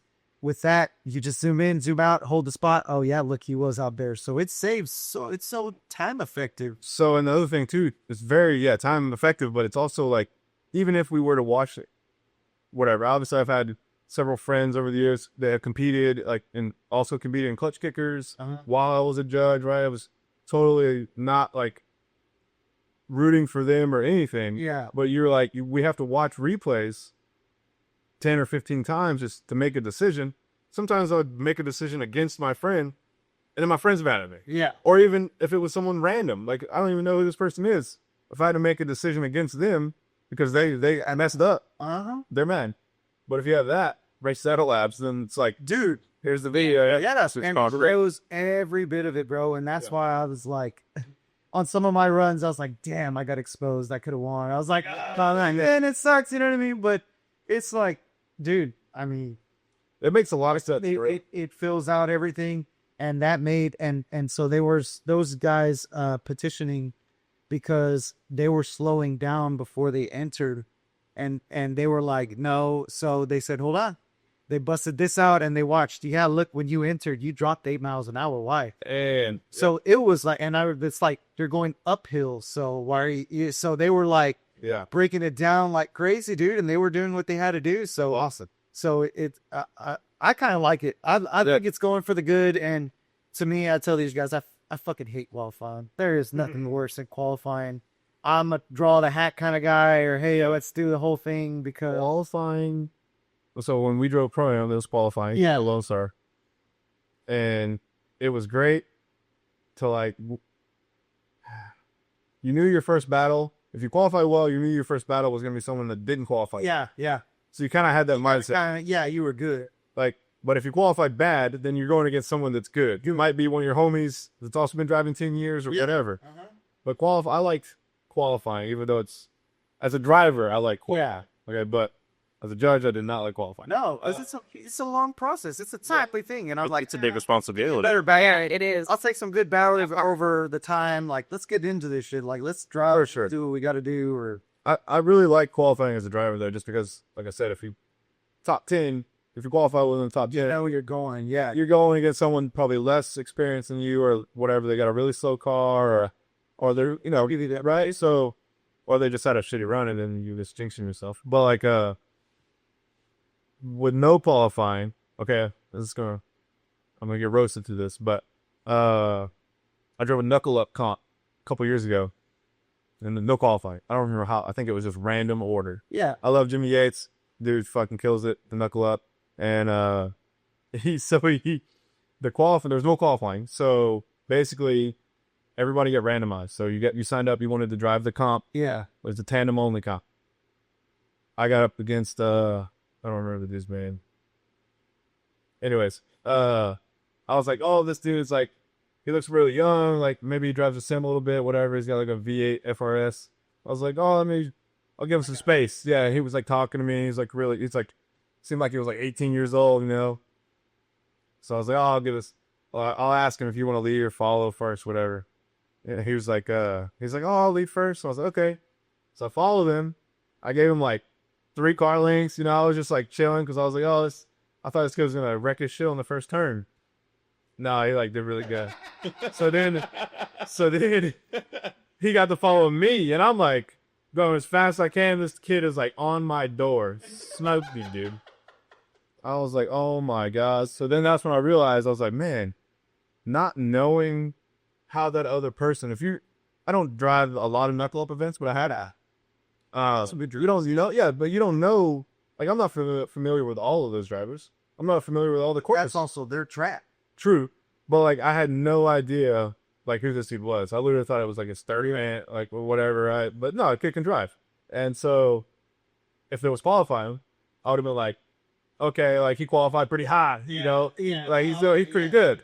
Kind of based on that, I guess that's like my old school mentality. Yeah. It was just random, so I probably should have just turned it up to 10, like on the first lap. Just wrecked your shit anyway. It's fine. Yeah. And I kind of like that because it's like you get thrown in. It's like just do what you got to do. Just always stand and just do it. And like how you're saying, you're in a weekend now. You got the other, when we do our cash days, we just do a pull out of a hat 16. Let's go. Hell yeah. And, and we give the time allotted, like, hey, we're going to practice all day. So you can kind of watch. Yeah. And once the comp comes, oh, okay, I know. But you got to be on your shit watching all these other drivers. Cause like you said, some dude come out and, oh, this dude's linking the course. And like, oh shit, he's doing what he's got to do. So literally, yeah. And you never know how people are going to respond in competition. No. True. Yeah. Dude might be killing it all day and then like do a 360 on entry on his first lap because he's never competed before. I know the feeling. So same, like for sure. It's crazy, man. That's awesome, man. I love drifting. Yeah, I do too, man. Thanks. It's going, whether you're competing, having fun with your friends, doing period, drifting by yourself. You know, I'm blessed that I get to go to my track all the time and drift. And everybody's like, hey, you could drift all the time. I'm like, I do, and I like doing it. But and we're grateful for you, you guys, for what you do and hosting this, because that's a whole another thing that people don't realize. So, and it used to be so gatekept back in the day, and I hated that. And now that we do what we do, it's like doors are wide open. Let's just do what we got to do. That's a choice. Yeah, it is. It is. I think one of the good things with drifting is from 2012 to now, it's still the same. Yeah. Yeah, It's consistent. we're a little bit closer in tandem now. Yeah. Yes, I mean everyone's elevated their car, Yeah. but the same principles have remained. Yep. If you need an axle or whatever, or Is this the same place it was at Yeah. back in the day? We've only switched venues once, and that was to go to Beeville. Yeah. Yeah. So we did our Bevo events, but then they started getting money hungry and were like, hey, we want to do this. But And you're like, yeah, that's not what this is about for us. yeah. No, personally, I'm not. And that's what, I get texts all the time. I'm like, hey, just drive in. They're like, you don't pay for spectators. I'm like, as much as I want to, it's more work for me to hire somebody to work the gate and stuff. But it allows people to come in and experience drifting. And then they want, hey, can I get a rider's bracelet? Hey, can I get this? Hey, I want to drive my next one. Can I? And boom. And it's just a full circle that guy that just came in randomly and watched somebody and rode in somebody's car. He went and bought a 350Z. He's like, hey, bro, I got it. What do I do? Yeah. It's like, hold on, let me help you out. And then boom, they're back everything. So that's what I like, rather than as much as I want to make money and go and, build all this crazy stuff and make all this kinds of money through my events. And it's like, no, let's keep it core. Let's keep people driving. Let's keep it on it. Let me put all the money back into what helps y'all. What do y'all want to do with these events? Do y'all like this? Y'all like this? Y'all didn't like this? Okay, let's get rid of this. Let's try this. Let's try this. So giving back to the drivers, that's all I'm asking for out of myself. It's like, yeah, have a good time, and let me put a memory in these dudes' heads that, hey, we had a fun time at Drift Corpus. Justin hosted it. His team did badass, and We're trying to be very welcoming too, like for sure, yeah. That's the number one thing. Like as I said earlier, the couple from Dallas, like we feel welcome here, and you are. Yeah, Come on down. Or, yeah, Love that. and our private days, we have dudes come in and they don't even. They come to a couple of our events now. Yeah, bachelor party here. Yeah, they come out and they jam, and they're like, bro, we can't thank you enough for these private days. Like, we get way more seat time. I'm like, yeah, that's why I tell you, I'll bring tires, because there ain't no line. You're waiting, and it's just 10 of your homies that you're just at by 2:00, they're done. Yeah, they're all cooked. Okay, now we're It's at 5:00 done. What happened? Nah, we're done. Like, we're. Oh, y'all packing up? Yeah. Okay, easy day. Yeah. Let's go. Ooh, what's up? Yeah, because Aaron and Nick run our private days, so it's like I have my job, and these dudes go and take care of it, and it's like walking the park. That works for you guys. I love that. Yeah, so it's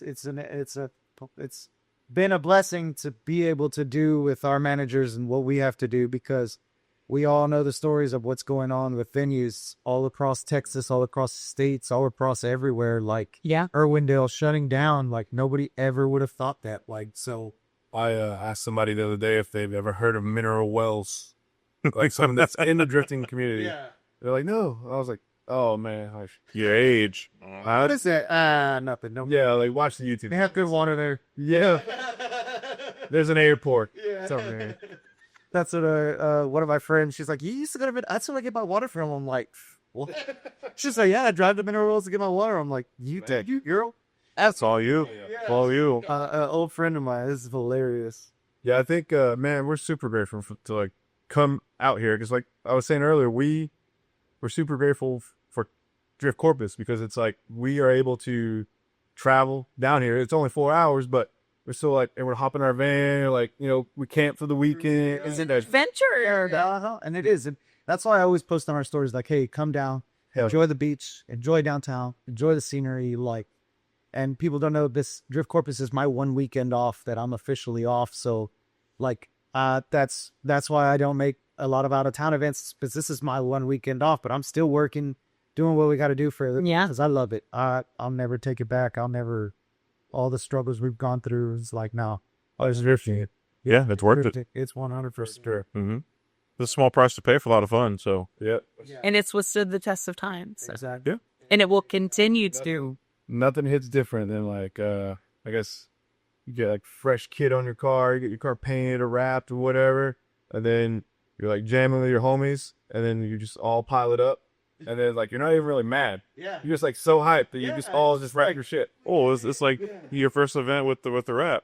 Second lap out, he gets tagged out. And I'm like, are you kidding me, man? Yeah. Like, Second lap out, I was like, oh, dude, I'm like, let's try it. I'm like, let's do it. Dwayne hit me and he just like touched me. Left freaking tire mark on my, and he was all excited about it. And I was like, you better get this shit on my. So I had to use some like It's a love more. bug remover off. It was literally, there was not even a dent. It was just a tire, like from my right front touching her like side. Listen, don't be running into my stuff. See, but what had happened was You can't even tell now. Oh, you can kind of tell. You can definitely kind of tell. That's fine. No, it's awesome, man. The amount of times I like ran over my fresh front bumper. It explodes into absolutely. You're a little mad, but then you're like, well, maybe later you're a little mad, but in the moment you're like, this is the best thing ever. I have jumped tire walls. I take out cones so all the time. I'm like, I don't care. Like, I'm racing again. Don't worry. you don't get mad till you get home. Part of it. Yeah. It's literally part Right, of when it. the wind down's already happening, you're like, shit. Maybe like on the drive home. I guess it depends if you're like on an out of state event or something. Yeah. It's like, 45 minutes away at the police academy. We're like, oh, I just wrecked my car, but you don't even think about it. But if you have like a 12-hour drive home, you're like, man, I just winded car. By the first piss sign. Oh, is that what's happening when we go there? Yeah. God, dog. Well, I crashed my car a lot at the police academy. So Damn. but you're there for it. Your stop's right around the road, so you're good. yeah, it works out. I had one last question for y'all before we wrap this up. What you got? What is each of you individually together's favorite memory Drifting or of drifting? Okay. I was like, are we going back childhood? Grandma's macaroni. Okay, drifting individually and together. Yeah. Or whichever. Just the best memory. Or it could be something. The memory that brings back goosebumps is Mine's gonna be individual, but sorry. Well, you could do both. Yeah. Okay. I was like, Say yours. She's speaking of her. okay, so Like I don't know you. yeah, like 2008 or 2009, I was drifting like Ebisu Matsuri's all the time, or the 3 year whatever, because I lived there. So that was like peak like drifting for me when I was like younger, because we would just party and then drift like through the night. Back then, Matsuri was like Saturday morning, all through Saturday night until Sunday evening. damn. Nonstop. So it was chaos. So you like crash your car, and then you just have to fix your car because you drove your car to the track 4 hours from the military base. So it was just like a whole weekend of like maximum adrenaline, like crazy seat time, crazy tracks. Like, it was rad. That's badass. That was so. Anyways, sorry. That's that. I love it. He tells me his stories. Like even 8 years later, it's like it's the first time. Yeah. Also, back to that, what I was saying earlier. I don't think I would have moved to Texas. I moved here in 2014. If I didn't like do that fundraiser to raise money to drive Lone Star round one, Because you would never made I would have never made it to the event. So I would have drove the second round. Maybe then the next year I would have moved here. somewhere else who would veer. Yeah, like who knows, dude? It's crazy how like the universe not married. Texas is a beautiful woman. Yeah, it's great. Well, that's awesome. Okay, mine is 2017 when we first started dating.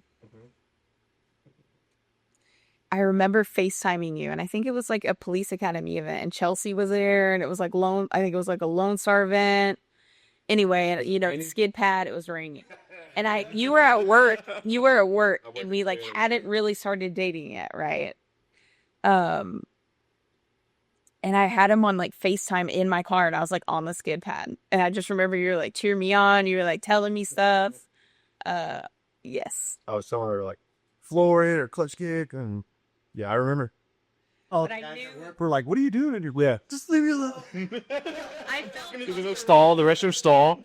I felt comfortable enough to like to call him and to communicate with him about it. And And look what drifting did. Yep. honestly, yeah. Put the ring on it.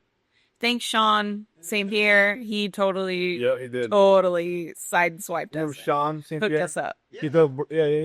He's the one who like got us. Like, He matchmakered us 100%. he's like, hey, bro, you should come hang out tonight. Like, have some beers in my house. And then he did the same thing to her because she was friends with him and his wife.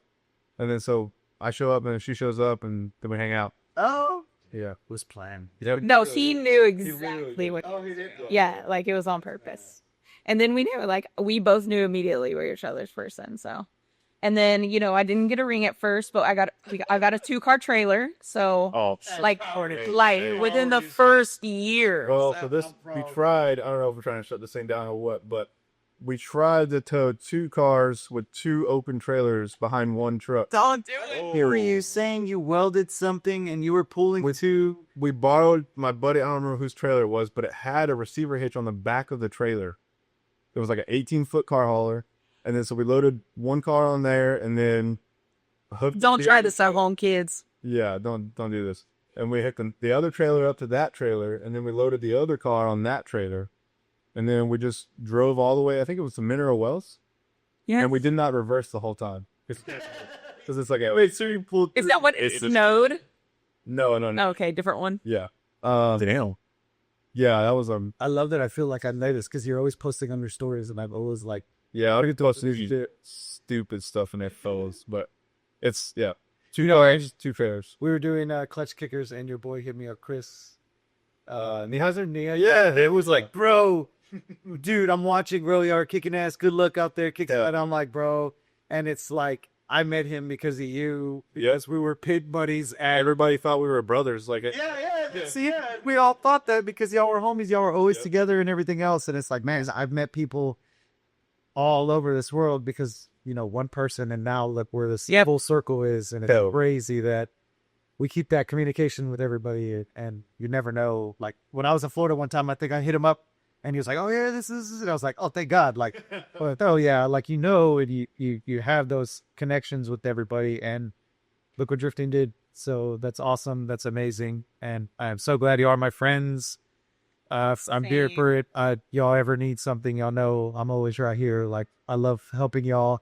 I love seeing the direction y'all are going in life and drifting and doing it, and like watching everybody grow as a whole from when we were kids doing stupid shit. Right. Like, oh, I can't go, man. I got bills to pay, bro. I can just go to Atlas. I got to work, man. Yep. So doing to that from making our decisions has been like awesome life journey, and something I'm going to take, you know, forever. So. Same, bro. Same. We feel the exact same. That's what's so cool about drifting. Yeah, and Thank you. Yeah, no, thank y'all, man. Like everything, like I said, I was hitting that Dewayne and the 5.9 Cummins. Just you'd hear Dewayne coming up. Dwayne's up, the struts on. It was the loudest 12-valve Cummins I've ever heard. Oh man. We're memories, man. Core memories. Yeah. I'm here for it. I love With y'all. many more to make. Thank y'all for supporting us. Thank y'all for supporting Drift Corpus. Always. For our dream, our journey, our stuff.